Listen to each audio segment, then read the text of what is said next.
DJ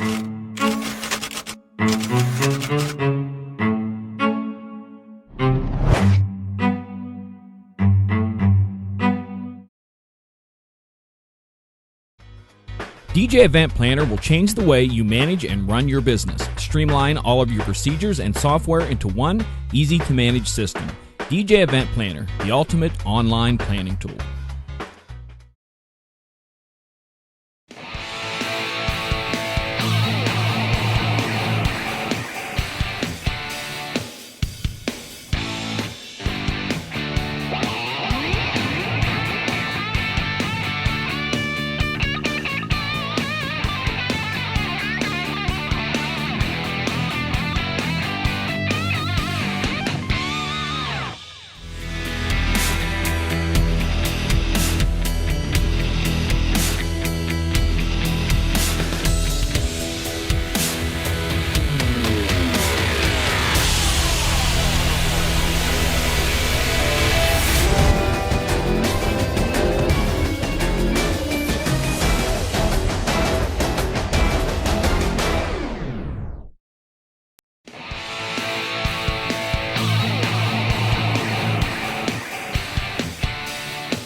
Jared?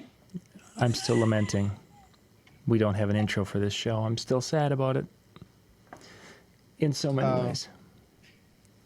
You know, I don't have our if we got like all of our loyal fans that we love that tune into us through the chat room to all send a lovely message to Mr. James Palmer. James De Palma. Thank you. Yeah, That's it's easier to think about than say. Exactly. There we go. We're back on the screen. And we'll have to see, if we can get onto his schedule between his creating and building and designing. He's a busy man. Definitely a busy man. Okay, well let's Jared, do you want to give us the opening you've been working on so long and hard? Do you know what the Oh yeah. Hang on.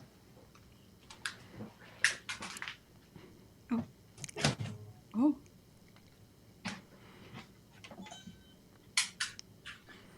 Hang on, I gotta plug in. Okay, We're live. Don't waste any time or anything. Yeah, we're good. We're good. Take your time. We're good. We got an hour. Okay, you ready? Yeah, we're ready. Hang on. Yep, completely out of tune. All right, let me arrange this right here like this so that way you can pick it up. I need a beat. I need a beat of some sort. Like a fast one, a slow one. Just a standard, a good groove, something in the 115. Just give me something. Shani, that was your job. You were the beat mistress. I suck, man. Sorry. Well, okay. Then if you're not going to do that, then I'm not playing this. Yeah. So, sorry, I suck. So for next week, we'll have our intro. Minus 7 points for me, I guess. We'll have our intro. Sorry. Ready to go. We're just gonna drink my Ciroc and sorry. Way to go, Slytherin House, taking away from good. Hufflepuff. Appreciate that. Sorry. There is a reference. Whenever you say sorry like that, you remind me of that Kristen Wiig character. Sorry. Sorry. Sorry. Okay. Yeah. So next week we'll have a jingle. Maybe we should do like a few different ones and let the fans vote for what they feel the best one is. That could be interesting. That could be interesting. That either could be scary or it could be. So last Monday night, a lot of you didn't know this. We started out this show and we had this list of 10 different words or phrases that we had to use within the confines of the show. I had shared the list with the four of us had the list, and the idea was during our conversation throughout the night we were going to use and work these phrases in. Well, it turned out that inside of 5 minutes, all 10 were used in the first 8 minutes of the show. So if you get a chance, go watch the first 8 minutes of last week's show and try to guess which words that we were working into the conversation. I've had a couple of people guess, and some people, some of them they grabbed on because they're words we've never said before.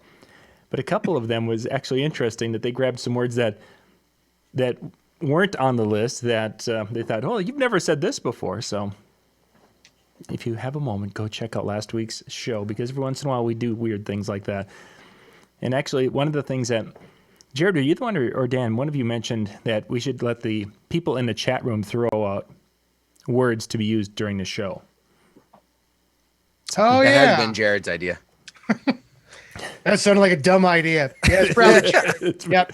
So that when we do our live show, next week is live week, by the way, the last of the month is always a live show. So that one will mean that there's going to be a Zoom chat where you will be in with us right at the same speed and the same time and such. So we'll probably do a sequence like that where we will do have some fun with a couple of games. I had a couple of game ideas already, and we'll utilize that because Shani loves games. I mean, that's really what she's here for, is because she's just one who enjoys the thrill of the intellectual side of a game. Shani. You know, for somebody who's shaking her head that she doesn't like them, she wins way too often. I'm just glad to be here, and the answer is Despacito or C. So I told you, just the last test I gave, again, it was I do win a lot, even though I hate these. I do have to say that. I thought I had put on this computer the who was it, Dan or Shani? That Jared and I were the. It was me. Even though I hate these, I win, and I hate these. Although you did give me a couple half points, so I don't know. Does that take away from your? I don't know. Because if it does, then I won. Yeah, Howie said that Shani won last week, and I do believe. Yeah, that's right. I put it in the insider area, so that was our show last week. So we had a little fun with that. So this week, what I wanted to talk about is a couple of different things, and we'll get to talking about if we were doing a show and putting our thoughts together and basically coming up with this awesome show idea. But before we get to that, this past weekend, what's been hitting social media today heavily is the whole national anthem with Fergie thing. And if you didn't get a chance to hear that, first I'd like to Jared, Shani, Dan, did you guys all get to listen to? Okay. Well, yes. I have not, but I'm looking it up right now. Continue to talk. And so I'm just to give you a synopsis, and Shani, you can. I watched part of it. I did not watch the whole thing. It was literally too painful to watch. She was trying to stylize the national anthem. Is that a fair way to call it, Shani? Yes, she was. Yes. I'm going to let you describe it beyond this point, because anything I say could be considered sexist. In my opinion, and this is just my opinion, it sounded like a happy birthday, Mr. President, in my opinion. Very good reference there. Did it sound like that to you a little bit? Way too much. It sounded like that this was like foreplay for something more than a basketball game. Yeah. Yeah. It definitely did sound like a happy birthday, Mr. President, to me. So if you haven't had a chance to listen to it, Fergie sang the national anthem before the basketball all-star game this past weekend, and she stylized it and really tried to take it. I mean, she was dressed in a very attractive outfit and such, and some people said, oh, she looked very sexy.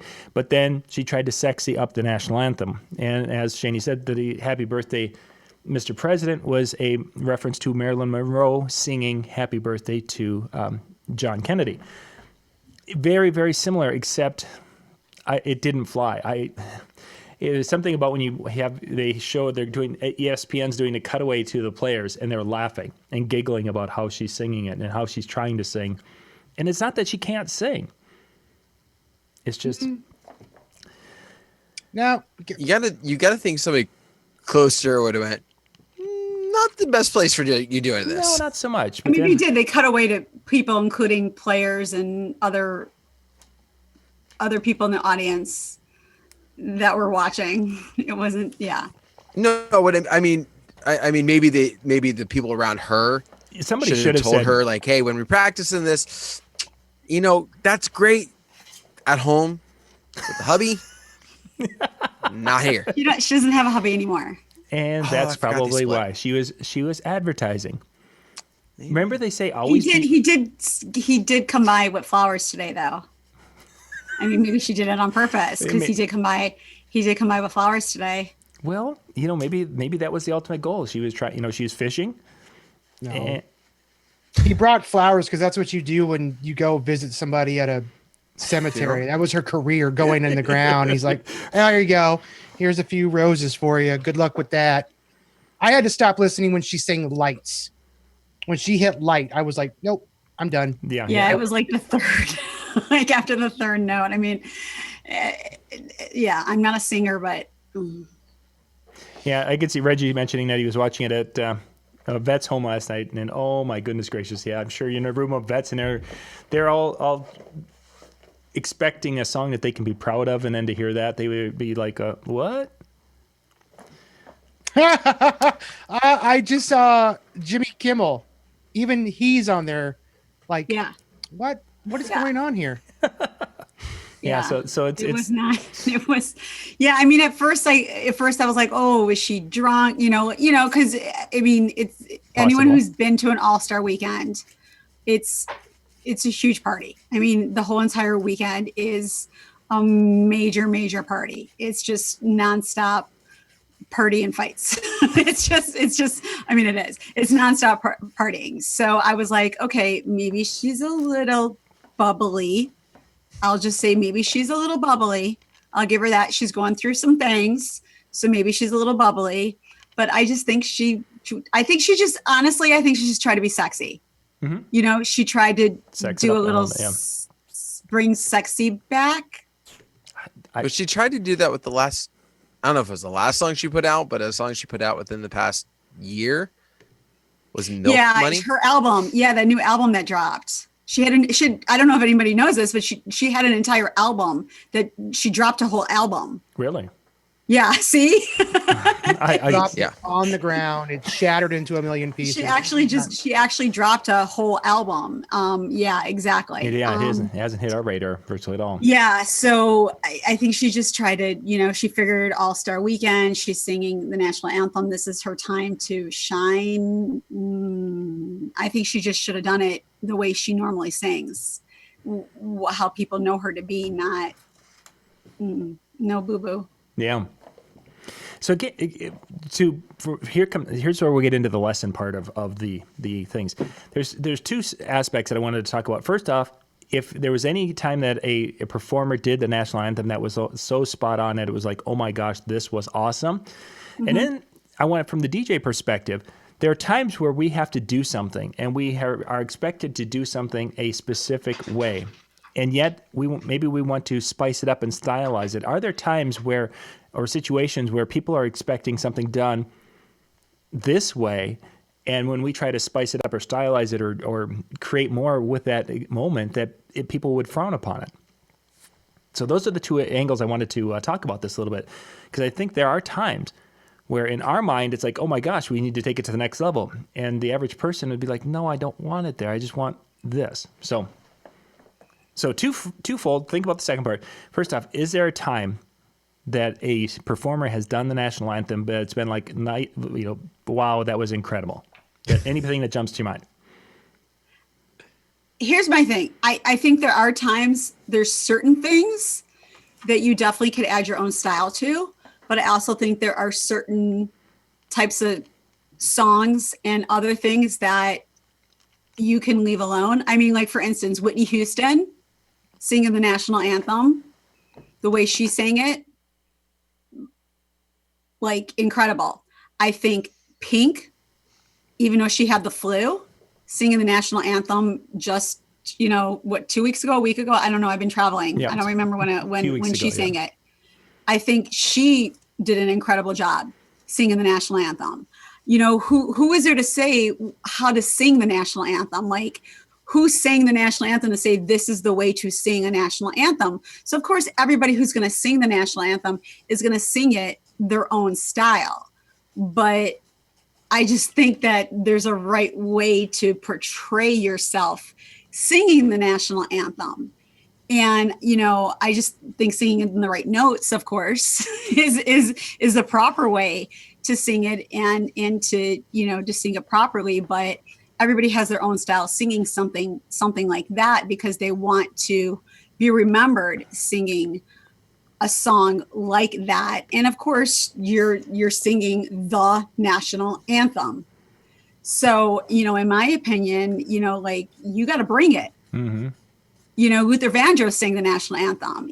Stevie Wonder. I mean, think of all the people who have sang the national anthem for Super Bowls, for All-Star games, for World Series, for the hockey game, for things like that, on those type of, events. And I think she Black Hawk downed it. I mean, it just, there's no other way to put it, in my opinion. It was a Black Hawk down.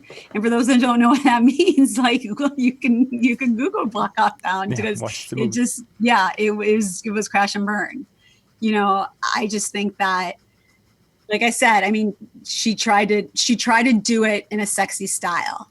And first of all, why do you want to do a sexy style to the national anthem? Yeah, there's not like, too much it's sexy. It's like, ooh, like, the ooh, girl, like, your... ooh, you turning me on with, with America. Like, I don't like boom, chicka, wah, wah. Like, I don't like, to me, like, I don't understand. Like, I don't understand, like, why would anybody would want to be turned on with it? Well, then again, there are fetish people, and you could Google that stuff too. But that's the other channel. Yeah, you gotta go to the other. That's a totally different show. But I just think that, I mean, everybody adds their own style to national anthems, to God Bless America, to, Hallelujah, to all those types of songs. And that's what makes it their own.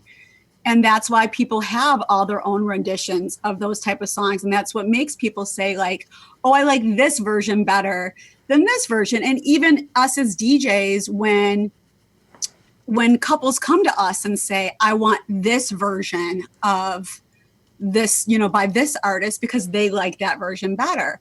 So adding your own flair, I think there's no problem with that. I just think that there's a way to do it that is the proper way to do it, to put respect on your name. Dan, Jared? But for every song, there has to be some level of core fundamental of why that song was either written the way that it was, whether it be the notes or the lyrics or whatever it might be. And when you pull away from it too much, you're no longer covering, you're no longer making a song your own. You're basically creating a completely different song. Like, you could take the lyrics from Bare Naked Ladies 1 Week and put it to a completely different tune, and it's a different song. You could emphasize certain words differently. You could hold out certain notes longer. You could shorten things down, and it changes the dynamics of the song. But when you look at Whitney, when you look at Luther, when you look at all of these other artists that have done a phenomenal job, when you break it down into the core of what actually made them different, it wasn't that they changed the dynamics of the song. It was that they were that strong of a performer, that strong of a vocalist, that even singing something as simple as the national anthem, or probably even Happy Birthday, just them singing it was the shock factor and the awe factor. Personally, from the 45 seconds that I watched of it, Fergie has no factor. There is no X factor in Fergie, in my opinion. And I think that she knew that. I think that she knows that. And I think that the people around her probably know that and said, well, you need to do something. You have to do something that's going to pull. I'm just confused why. I'm going to be honest. Being in the circles that I'm in, knowing the people that I know, I'm just confused why she was the person that sang the national anthem. I'm just going to keep it real. Like, honestly, especially at a game like that. I'm just really confused. Somebody did something, pulled something, did something that she's the one that sang the national anthem at the NBA All-Star game. Mm. Her album already dropped, and it dropped hard, and it Black Hawk down too. So she doesn't have another album came out. There's a reason why the halftime entertainment was Nerd, was Pharrell. Like, there's a whole reasoning to that.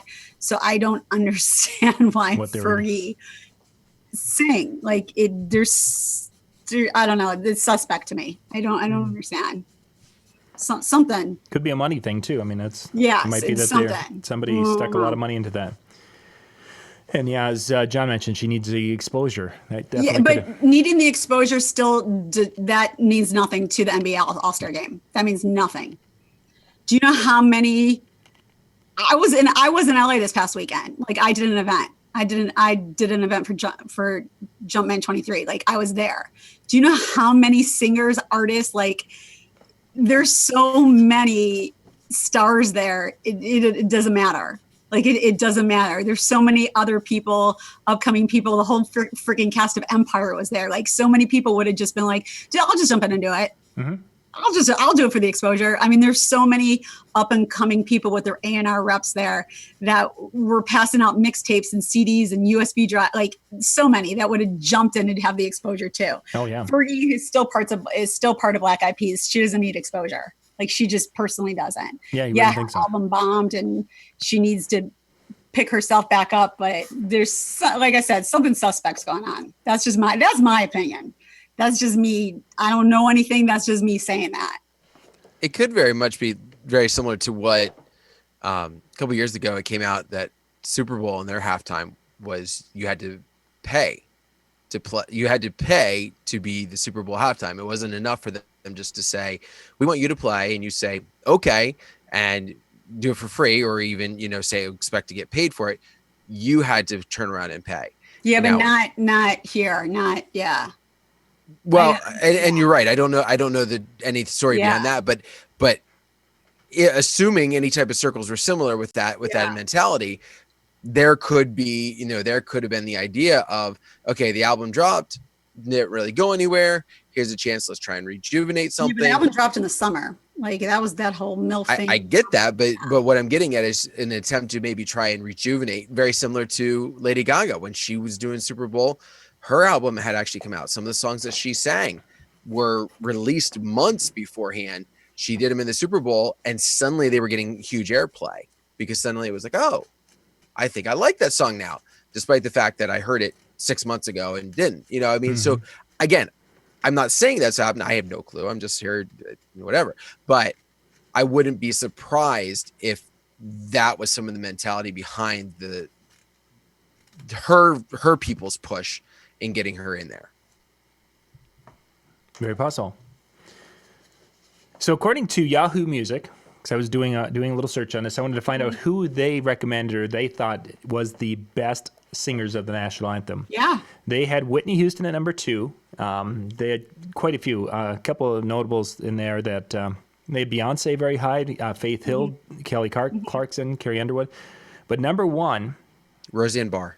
Yeah, it was close. The Dixie Chicks, actually, from the 2003 Super Bowl is who they said did one of the best Star Spangled Banner. So if you get a chance, go search that out, because what they really liked about is with the Dixie Chicks and their 3-part harmony that that they do. They are incredibly talented. They did really well up until they did that whole run-in with trading paint with George Bush thing. Yeah, when they went, that was not the cool. What happens when you mix the political thing in there? You got to know how to separate stuff. Exactly. So that was kind of an interesting thing that. It was just, it was just kind of like, it was just kind of funny, and I'm a, keep it 100 with you guys. Like that was just not the right scene for her. Yeah, no, not so much. It was just, it just like, it was just kind of like, oh geez, here we go. Of all places, like, that's just not like, oh, there's going to be millions of jokes now. See, the only Black Eyed Peas performer that I like seeing outside of performing as the Black Eyed Peas is will.i.am in Marvel, in the Marvel world. When he was in, was it one of the Wolverine movies? Wolverine Origins? Yes, he was in Origins. Yes, that was. I thought that was. I was really disappointed when they killed him off so quickly in the thing. It's like, oh, they could have. Hang on. Oh. Why is Shani smirking during that whole interlude between John and talking about Wolverine? She had this look like nerds. I already saw Black Panther, so I don't know what you guys are talking about. Oh no, so did I. I'm like, even though I was out of town this weekend, don't think I didn't find time in between traveling to LA and everything not to see Black Panther. So I don't know what you're talking about. I didn't say anything about nerds. So what you talking about? Yeah, all in the face. Like, I already, please, with my traveling schedule, already saw it. So see, we had to go see Peter Rabbit because I wanted to hear this whole that Peter Rabbit was being a bully to this antagonist character that he was going up against. And they were making that big scene about it last week. And it's like, okay, so I've got to go see this. And of course, the kids wanted to go see it too. So that was my weekend. It was a good movie, by the way. It was a solid movie. We took our kids to see it too. Yeah, it was second. I think it was second at the box office this weekend. Yeah, I was really surprised. I heard it was, And I was really disappointed because we saw the scene, of course, where they're referring to where the Peter Rabbit and his crew know that the other guy is allergic to blackberries or what have you. And they get to the point in the fight scene or the battle scene where they're, take now the blackberries and aim for the mouth. And they get one in his mouth, and then he's having a reaction. He has to EpiPen himself. And some mothers were going national on the news or with their protests of this, saying that Peter Rabbit was a bully. And I'm thinking to myself, okay, so you've got this scene where, in essence, it's in a not a mortal battle, to the finish, but it's a battle between two opposing sides. And if we're going to be upset that they're battling to win supremacy, how could anyone ever watch another Star Wars movie or watch any of these Avengers movies or anything? Because there's always somebody bullying someone else. It just didn't make sense to me. Okay, that was my thing on that.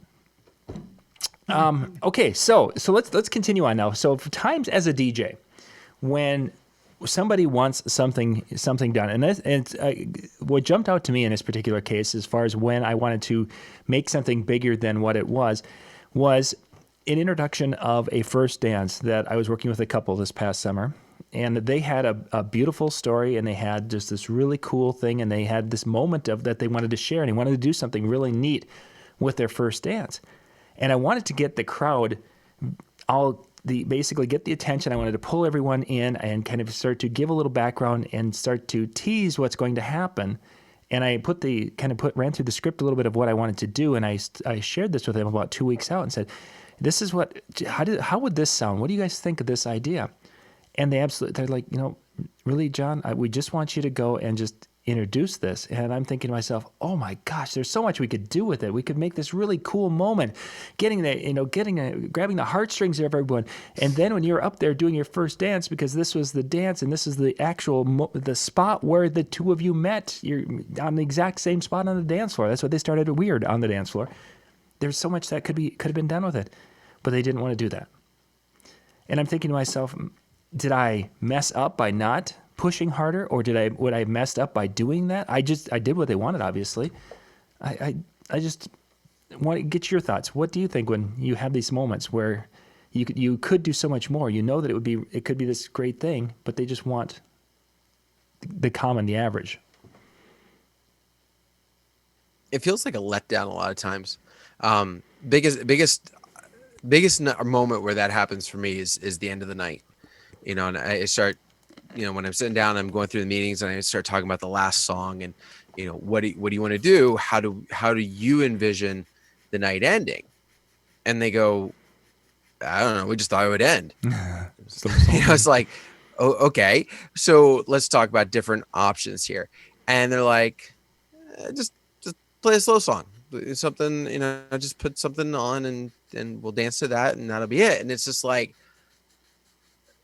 I'm just like, it's like you're missing, I guess, what I'm trying to get at with it. But at some point I just go, okay, like, it's their moment, it's their night. And as much as I would love to take something and run with it for them, if they're just not that type of person, or that type of couple, I should say, at some point I just go, okay.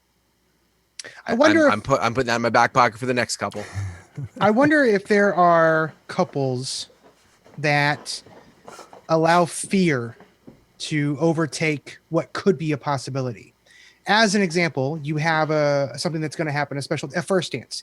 First dance happens at every wedding for the most part. They're going to play a song, they're going to dance, but you have this spark, you have this idea that you could take it. It's at a 7 right now, but you could make it a 10. In theory, in logistical theory, you could make it a 10. Almost like a national anthem. It's a normal 7, but you could push it and you could make it a 10. But then you do it and you think it's a 10, but it's horrible and it flops. And that's what those that are outside of our industry see. They see the failures, and that's what jumps at them more than anything else. So when we present something to a client and we say, hey, we know you're going to do this thing, but we have this really great idea that could make it really, really amazing. Some of them only think about all of the other things that they've seen and see them fail miserably, and they don't want their first dance to fail miserably.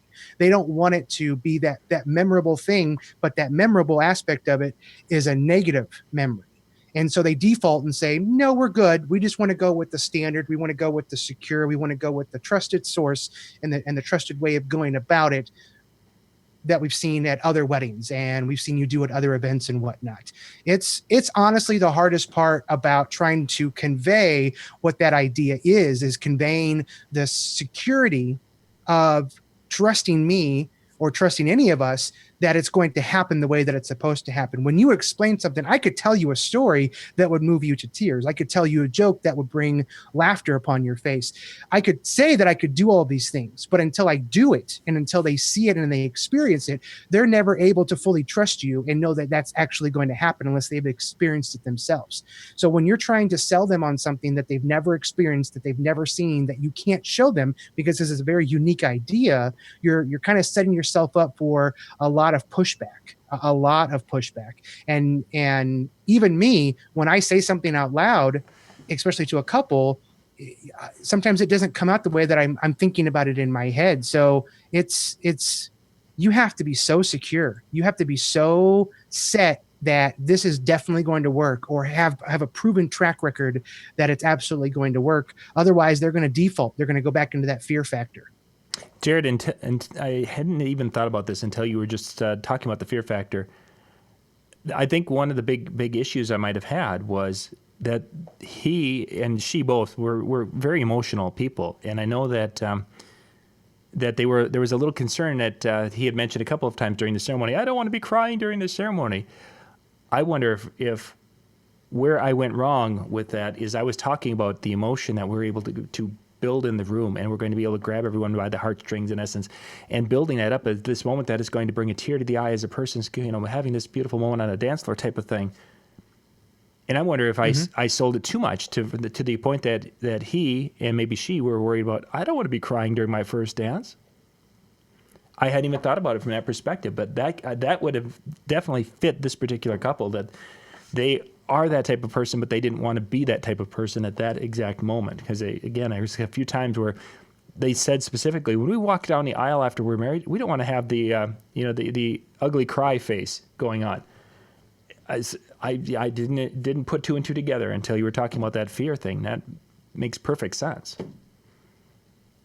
Yeah, I mean, that's why, I do two things, in my meetings with when I talk with like my wedding couples.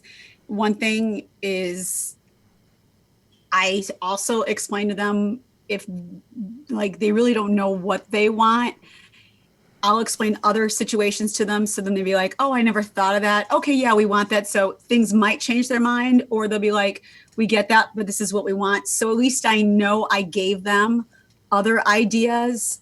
So I don't get that whole like, oh my God, we went to a wedding 3 months later and we saw this crazies, this, and we realized we could have done that at our wedding, but nobody told us we could have done that. I wish Shani would have said we could have done it, because we said we wanted to just stay in our little circle and we wanted this. So I do say, I understand, what you want, just so you know, if you feel that you want to do this, this is something I can offer to you. So I do give them those options if they want to get out of their comfort zone of doing things. I also, in their meetings, say to them, I want to ask you guys 2 different questions. One question is about the 2 of you. I want to know, not talking about your guests, not talking about the people at your party, but the 2 of you, on a scale of 1 to 10, I want to know what do you guys would say from total party animals, of being like a scale of a 10, like crazy, we are just going to be like going all over the place, crazy, like my fiance, who then will be my husband, might be taking my shirt off and just dancing all over the place, just getting wild, to maybe like a 3 of just we're going to be chilling, just doing this. Where do you see yourselves on that scale of a 1 to 10 at your party? So I kind of get where they feel they are on that comfort level. And then I ask them where they think their guests are going to be. Mm-hmm. So I see where they think, where they think they are themselves and where they think they know their guests are. So I have that to kind of go off of, like, oh, wow, they see themselves as an 8. Good to know. Good to know. So now I kind of know how this meeting will go. So maybe I can push them a little more towards some other things and get them like to do some more crazier things, or they're a little more reserved. Right. I'll kind of be shorten maybe some stuff that maybe they, that first dance, so they don't have to sit there and go like this to me because it's a 5-minute song. And, because that just to me looks terrible when she's doing this because she doesn't, doesn't want to get, okay, we already took the pictures and everything. Can you just cut it already so we get to the next thing? I just think that's terrible when you see that so much, or can you just, or they're like, yeah, we're partiers. Like, let's just like the minute those old people are out the door, like, I want to go techno. I want to go crazy. I want to, when as soon as the old people just turn it up. So it's like, I kind of then have that idea and I take those notes like, okay, they said they're 8. They said they're 13, even though it only went to 10. So I have like that little scale that I kind of go off of, which I like to do. Yeah, that's a good idea. Very good idea. It would be interesting the times, and I've had that where you met with a couple and we've met 2 or 3 times and you're okay. So I have an idea. I think I know what they're like and what they're going to be like. And either I'm thinking it's going to be a fun party because they're outgoing and in the night of, they're really duds, or they're kind of really passive and calm at the coffee shop, but boy, you get a beer or 2 in them and then they're like the life of the party and a half. Right. It's interesting how our perceptions can change. Adrian asked what they were saying no to. We're just talking about the situations where if a person, they want something basic and we could do so much more with it. And the couples are basically saying, no, we just want to have something basic done. And we were using the example of a first dance situation that I had this past summer. But it could be the introduction of a wedding party, is that they might say, hey, let's just introduce it like, they do the homecoming court or the prom, and now it's Bob escorting Suzanne. Yay! That kind of thing. All the way up to, where you're telling stories and doing custom audio drops and all sorts of different things that would make it so much cooler. But when is it inappropriate for us to do that, to stylize? Let's see. Just trying to catch up with the chat room here. Yeah, and there are times when they mess their own weddings up. I'm sure anyone who's done a few weddings has seen situations like that. John mentioned in the chat room here about very seldom playing for any of the special dances the full version of a song. That generally is playing a verse and a chorus and then fading out into the next activity, which kind of fit what Shani was just alluding to of a bride who's had her picture taken for her dance and she's ready to be done with that moment. I'm finding that this past year, I think I shortened the first dance probably 3 or 4 times, which wasn't something we did. It never happened. Dan, Jared, have you guys run into that? Have you been shortening some songs at weddings? Yes. Typically parent dances more so than first dance. First dance are usually okay with. I don't typically try and even suggest necessarily shortening a first dance. But parent dances, especially if they're lopsided. For example, the mothers or the father-daughter might be nice and short, nice and simple. And then the mother-son is Leonard Skinner's Simple Man. It's like 6 minutes. And it's like, and they'll even say like, I really like this song, but it's kind of long. Yeah. Well, why don't I just edit it for you? And I have an edit that I do, and it brings it down to like 2.5, 3 minutes. And it's like, oh, perfect. That's exactly what we want. And so that tends to be where I get my most requests for shortening. But, I thought also about doing the first dance, but I also feel like kind of weird asking for that one. I don't know, just I don't see that one kind of as much awkwardness, I guess, for need to shorten it. Yeah, and sometimes a parent dance can definitely have that awkward feeling. I'll shorten it if they want me to. But I for some reason I thought I saw in the chat somebody said that they always shorten it. Yeah, Like that's that was what, their They Yeah. were short and what? the spotlight dances. Oh, the spotlight dances. Yeah, I thought I saw something.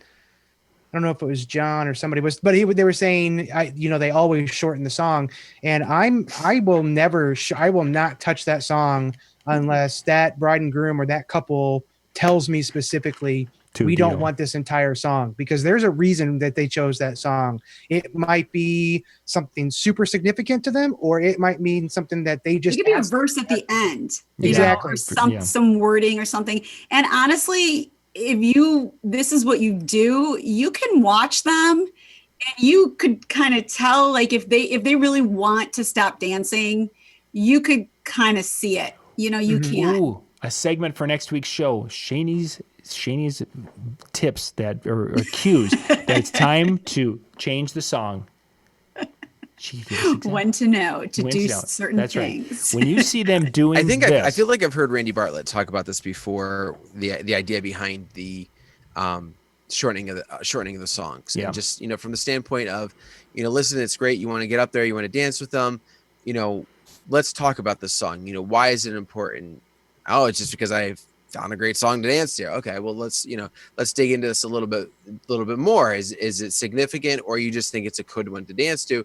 And then, start talking to them about the idea of, really 2.5 minutes is plenty for you to get up there, toss around the dance floor while they're looking, and then end it.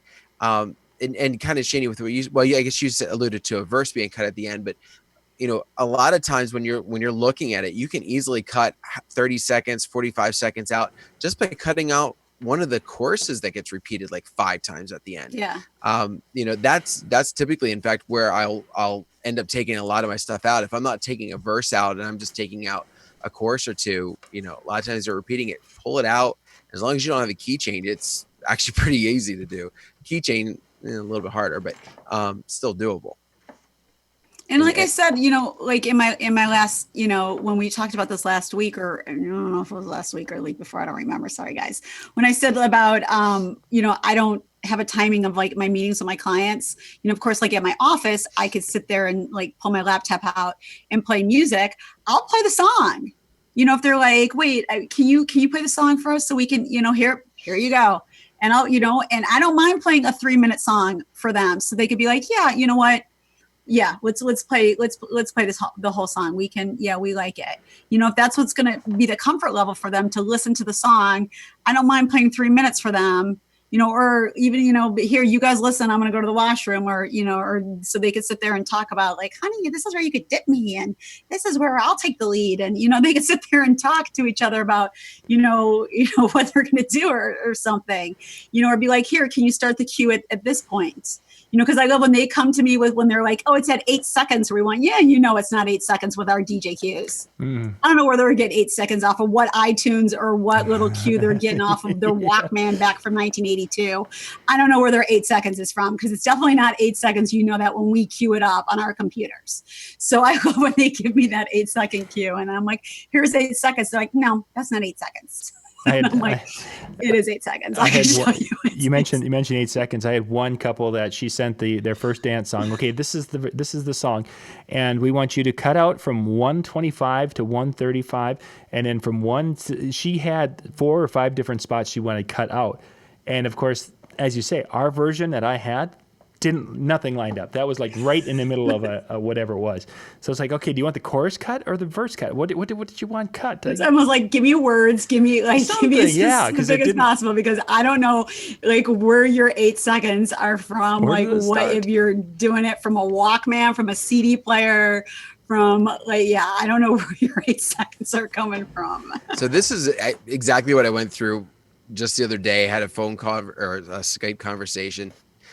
My couple's doing like almost the evolution of dance, where it's like switching up and stuff like that. And we're going through it. And fortunately, very fortunately, they came along and said, okay, this is where we got the version.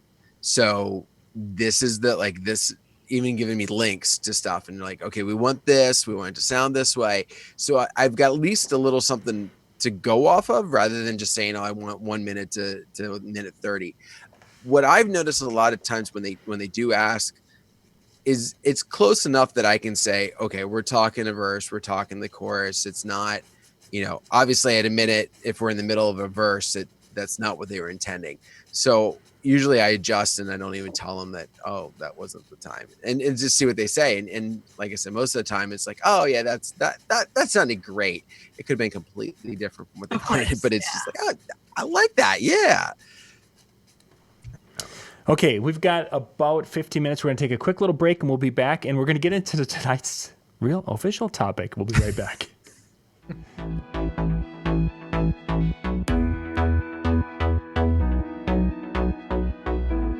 Tonight's DJNTV show is sponsored in part by Electro Voice, DJ Event Planner, ADJ, NLFX Professional, Promo Only, Newmark, and DJNTV Insiders. All right, we are back. And of course, those are the sponsors for our DJNTV shows. If you are looking for anything that they might be able to help you with, please do business with them and let them know that you heard us talking about them on our shows. Thank you much for watching. Okay, so tonight's topic was if DJNTV ran the show. And where this came from is this past weekend as I'm reading books to the children. And there's this one really cool Dr. Seuss book that basically, if I ran the zoo. And I'm thinking to myself, wouldn't it be cool if we could go and put together the most ultimate concert experience with performers? And we were the ones who could pick the performance and get it lined up so you guys could have the most incredible experience for a concert. If we ran the zoo. If we ran the show. If we produced the show. It would be a zoo. It would be a zoo. Probably still would be.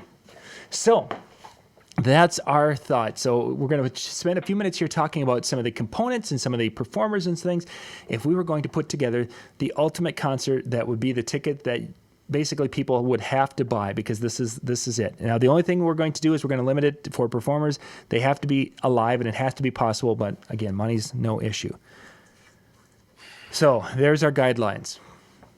So in the chat room, we want to know who you would want to be the performer. Money's no issue. Who would be your headliner on your stage? Ready? Go. No, they'll have 30 seconds. They're 30 seconds behind. I know. I said ready.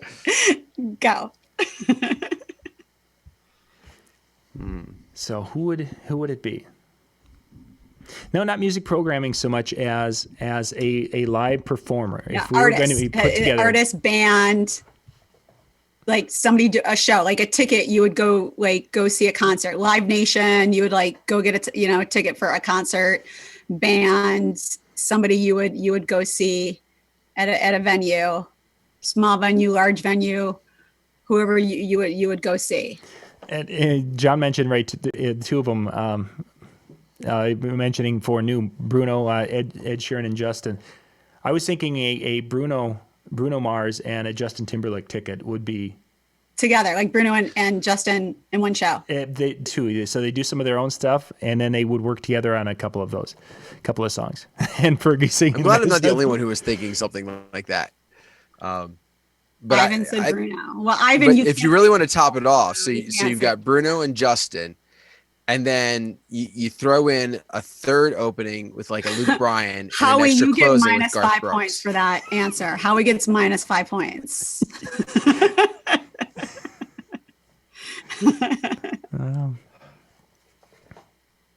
Nice. So John said, so you Dragons. You jumped to country on us there, Dan. I did, because I figured you can't just stay one. I'm sorry, I was reading the chat. Who did you say, Dan? Well, I said you have a Bruno and you have Justin. And then you have an opening with Luke Bryan and you have a closing with Garth Brooks. Wow. Oh, wow. Wow. Okay.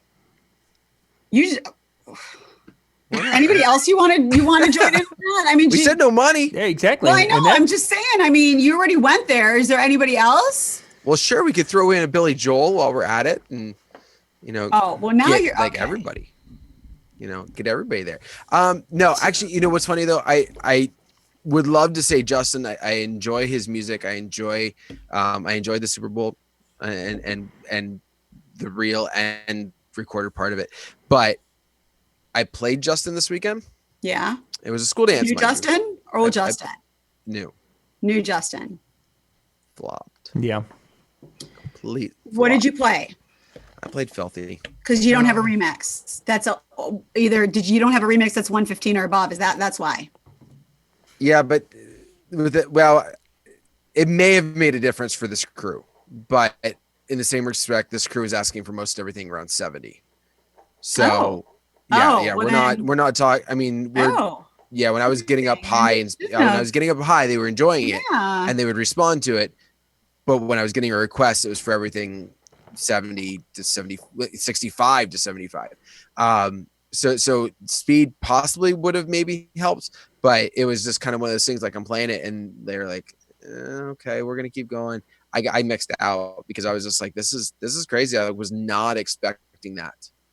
See, I would almost prefer to see Justin doing a mix with some covers, because he's such a talented person that doing covers in amongst it. I know that some people are like, oh, they do their own. Yep. Some of the coolest moments at concerts are when all of a sudden the band is up there. I mean, that's the only reason why people do like Nickelback. If they do, is Nickelback does a few covers, and they really do a good job with some of the covers that they do. I don't think you need money to pay Nickelback. I think that'd be like a free. No. Well, you'd pay them, and then they would give you. Well, Nickelback would be the guys on the street corner. 5 points. Thank you, Jared. Thank you. Sorry. Was that 5 because it was a nickel? Yeah, that's right. That's right. There we go. That's right. I agree with John though. I'm listening to all these different artists. Yeah. The only way that I would make it like the ultimate is I would want to hear all of these artists doing their own versions of the other artists touring with them song. Like I would love to hear Bruno doing Justin songs. I would love to hear Justin doing, you want other people singing other art? Okay. Yeah, like I would love to hear Justin singing Garth Brooks songs. I would love to hear Garth singing, Bruno, and then they all just kind of rotate in and out. But all they're doing is covers of each other's versions, and then maybe the artist will pop in like towards the end and do something with them. But just to kind of hear how they would twist that song and basically show Fergie how it actually can be done correctly would be phenomenal. I think she's learned her lesson after all the memes and posts and everything. She's got a long way to go. Unfortunately, she's gotten tub thumped, but she got knocked down, but she's going to get back up again. What's tub? I don't know what tub thumping. Tub thumping, Chumbawamba. Yeah. Oh, she got knocked down. She's going to get back up again. I bet he said tub. That's what we need to do for one show is instead of a phrase, we got to try to work in as many lyrics as possible. I'm going to be do it on the week I'm gone again. I'm gone March 5th. Do it on that week. Yeah, no. You know that's going to be the week that she will win. She'll probably have like cheat sheets behind her computer monitor with all different songs. She's going to have 4 songs. She's going to have all the lyrics for 4 songs, and she's just going to work that entire song into it. But then she only gets 4 songs. Different lyrics from different songs. That's true. Same song only gets you 1 point. Okay, I'll take that. Yeah, that would be a better way, because otherwise, it would somehow work in American Pie. Every phrase from American Pie would be used in the show. Not that was my game plan, but a bad song reference. Paradise by the Dashboard Lights. Why not, right? I don't know. There's not a lot of artists. There's not a lot of like really good artists right now. Like all the artists that I'm thinking about that I would love to see that are still alive. Now here's where the twist comes in. Like I would love to see Huey Lewis and the News when they toured with Tower of Power, because Tower of Power's horn section was phenomenal. And then you pair that with Huey Lewis's band. And I love that combination. That was good. But they're all still alive. So if I could watch that with, Bruno or whatever else, I would be down for that. But there's not a lot of artists right now that I'm like, I've got to go see. I'm not a big Imagine Dragons fan. So I'm like, if they came, it's not a thing for me. I just don't, it's got to be something really just. See, I'm kind of with you on that. But I'm trying to remember who it was. Maybe Joe Bunn was posting something when he went to one of the concerts and just talked about the phenomenal concert that they put on. So that's true. I saw that post. Oh, Joe Bunn in his Instagram. Yeah, these kids in their social media. Yeah, those kids. I think I know Elton John's doing his Goodbye Yellow Brick Road tour. Mm-hmm. I think an Elton John or a Billy Joel, where they would go back and basically do their the older songs. I don't want to hear anything that's been written in the last 20 years, but for them to go back and do their old catalog would be a lot of fun, and it would be nice to have them do that in kind of a 150, 200 person theater. So you're sitting there close, and you can just your small, intimate setting. I think that would be just an absolute fabulous way to experience the talent of a musician and songwriters and such, like an Elton John or a Billy Joel. But what if they did it like in a style of like a dueling piano? So they would take requests and they'd be like, "So what do you want to hear?" And then they would just riff off of each other. That'd be Didn't cool. they do the dueling? They did it, but it was all presets. Okay. I'm talking about yeah. they have no set. You just show up and you're like, "Hey, you should do Philadelphia Freedom." And then Elton John's like, "Hey, okay." And he fixes his glasses and does his own British English version of Philadelphia Freedom because they escaped from England, hence the connection between the two.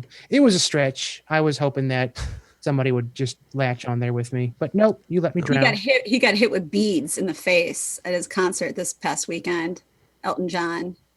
Somebody threw beads. Everybody thought he was going to lose his mind. Really? Actually, yeah, he got hit with beads. They got it on film. Everybody was like, oh, and they thought he was going to like walk off and just like be like normal Elton John, but he actually was like new Elton John, and just kind of was like, and then just kept Saturday, like, and everybody was like they didn't even know what to do. Like the people on stage were just like they were like scared. So they just like kept like going, like they were like, didn't know. We're just gonna keep going. We're just gonna keep going. We're just gonna keep going. I didn't know like that. He stopped for like 30 seconds. And just kind of was like, okay, all right, I'm okay. Yeah. And then Yeah, and that might be. the whole place was like, oh, Saturday. Anything interactive. I wish bands, and I know they can't, but I wish artists would be more interactive at their shows. Like, what do you mean by interactive? Like, in what way? And half of them don't even sing their own lyrics. They just hold the microphone like, you sing. yeah. So interactive. You're like, dude, I didn't come to hear like the person next to me sing like off tune. I'm paying all this money to hear you sing the song that I came to hear you sing. I know Garth has done it quite a bit. He was kind of the one of the first guys that really started doing it, but like taking the requests, talking with the crowd, taking the in-ear monitors out and like talking to people and then getting their feedback and breaking that fourth wall of I'm up here and you're down there. It's like, I appreciate it when they step over that line and they say, no, we are getting to do what we're doing because of all of you out there. And it would be stupid of me not to at least recognize you all and thank you. And then hearing things of, oh my gosh, can you play this song? Or, oh my gosh, whatever. A lot of this, like, I don't want to say smaller artists because a lot of them aren't smaller artists, but a lot of the. Well, Bruno Mars is only like 5'2", so he's. That's not what I'm saying. I don't want to say it that way, because they're not all rockers either. A lot of the, I don't know how to put this. A lot of the ones that are in touch with, like a lot of the ones that aren't assholes, I'll put it that way, that don't mind doing the small venues when they're like, okay, here's the thing, especially here in Chicago, there are a lot of bands that come to Chicago that play the huge arenas, but then they do secret concerts.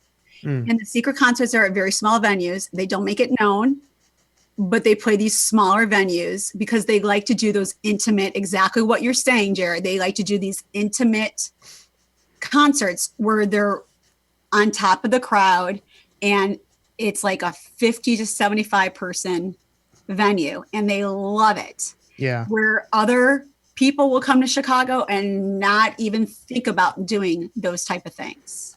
Yeah. And I love those type of artists because they're in touch with their fans and they know the reason why they could pack those big venues are because of these type of fans, because these are the type of fans that get them to those huge venues. And it's not just the, Smashing Pumpkins that used to do stuff like that, because guess what? Prince did it every single time he came to Chicago, and he did it in every other city that he did it to. And he did those concerts till like 4 a.m. and didn't care what time it was. That's and true. there's a lot of hip hop artists that used to do stuff like that too.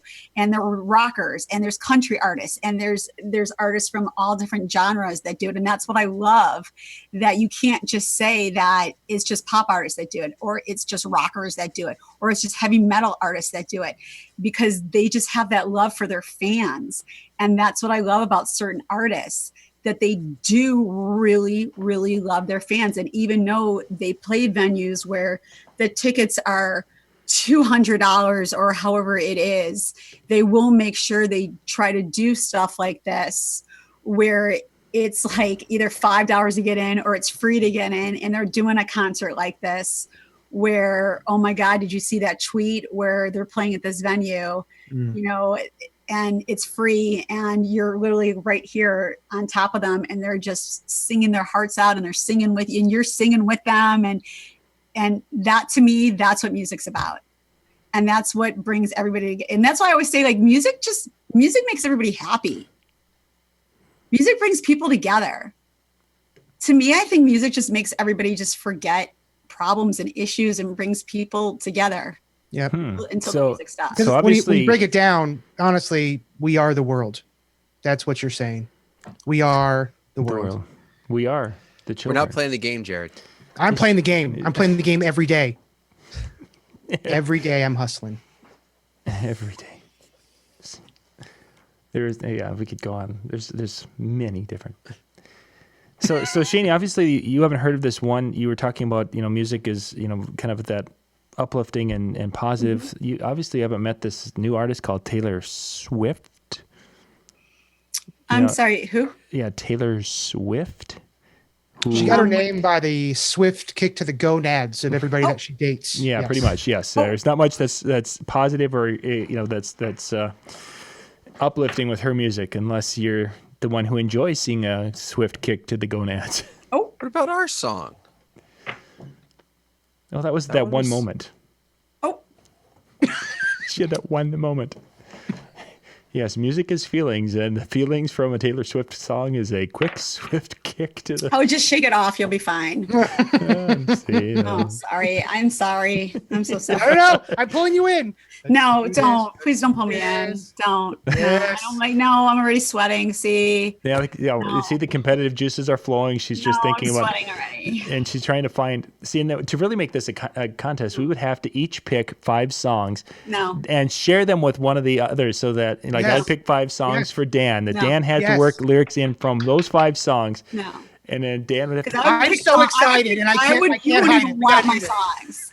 I would pick the crazy... No. We would have to get... No. We pick the song for you. You pick the song for Jared. You wouldn't even want my songs. Well, that just raises the level of difficulty. What if you just pick one each? What if everybody picked one? So Shani, Dan, and John all picked one for me. You guys could do this March 5th. The audience would do one as well. So I had 4, and then we all did that. So we all had a mixture. Despacito. No, that would not be. That would not work. Yes, you would have to work it into a sentence, like you did so wonderfully with explaining how you're trying to do all the things in Snapchat with only 2 arms instead of having 8 arms like an octopus. I mean, yep. Your song would be honky tonk badonka donk. That is what I would assign. I would just say cash rules everything around me. I would do stuff like that with my red bottom shoes. I would say stuff like that. I think we're onto something. As long as John doesn't say, Mega Seg, and you have to drink it out of your red Solo cup. And he works it in. All righty then. All right, we need to wrap things up.